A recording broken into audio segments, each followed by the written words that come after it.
Faith in Mind by Seng-Ts'an, who died A.D. 606. There's nothing hard in the real way, but it declines to pick and choose. Simply be free from hate and love, and illumination opens. Given a hair's breadth of difference, heaven and earth stand far apart. If you would see it before you, do not concur, do not rebel. Revolt and assent in conflict, this is the disease of the mind. If you do not know the deep truth, you strain in vain to still your mind. Perfection resembles great space, nothing short and nothing extra. Indeed, that you take and reject is the reason you are not so. Do not chase outer connections. Do not stay in empty patience. See all constantly as one kind, and it will utterly vanish. Stop motion to return to rest, and rest is still in motion. If you stop in two-sidedness, how will you know one-kindedness?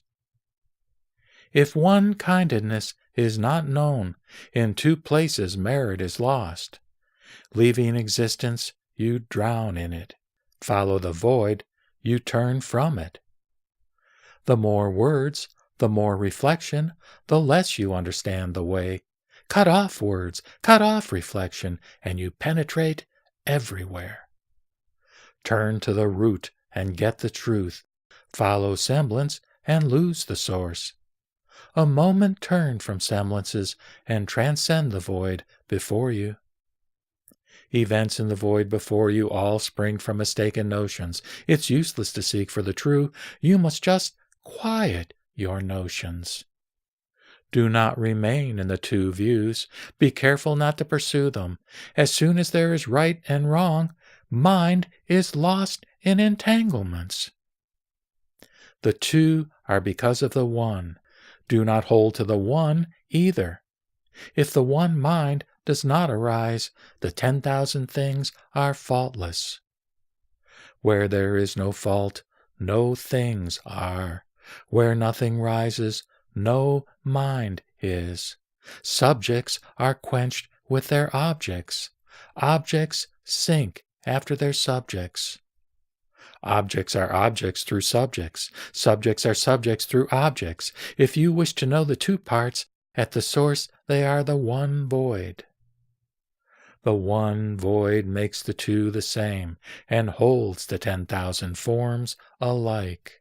If it doesn't see fine and coarse, how can there be taking sides? The great way's style is liberal. It has nothing easy or hard. Small views hesitate and waver. The more their haste, the less their speed. Cling to it, and you lose measure. You will surely enter the wrong roads. Let it go, and it is itself. Its essence neither goes nor stays. Trust nature, accord with the way, and be at ease, free from trouble. Bind your thoughts, and they will swerve from truth, getting dull, sodden, and unwell. When unwell, you force your spirit. What use then are dislikes and likes? Would you mount the one vehicle? Do not hate the 6 sense objects. If you don't hate the 6 objects, you are as good as a Buddha. The wise man is free from action. The foolish man ties his own bonds. In truth, there are no different things. Ignorance makes its own clinging. To use mind to employ the mind, is this not the greatest mistake? Error thinks of rest and trouble. The awakened have no likes or hates. Everything which is two-sided springs indeed from reflective thought. Visions in dreams, flowers in the air. Why struggle to grasp hold of them? Getting and losing, right and wrong, leave them, get rid of them at once. If an eye never falls asleep, all dreams will vanish of themselves. If mind does not become varied, the myriad things are one suchness. The real mystery of one suchness leaves affinities far below. View the myriad things equally, and you come home to self-soulness. Put an end to the reason why, and analogies cease to be. Stop motion, there is no motion. Move stillness, there is no stillness. Since the two are not complete, how should the one itself be so? The frontier of the ultimate is not kept by laws and standards. To fit minds over all sameness, still all performances alike. When perplexities are cleaned out, right faith is attuned and straightened. Nothing whatsoever remains. There is nothing to remember. It is void, bright, self-reflecting. It does not labor the mind's force. This place is not for thought's measure. Cognition cannot fathom it. In true nature's realm of being, there is neither other nor self.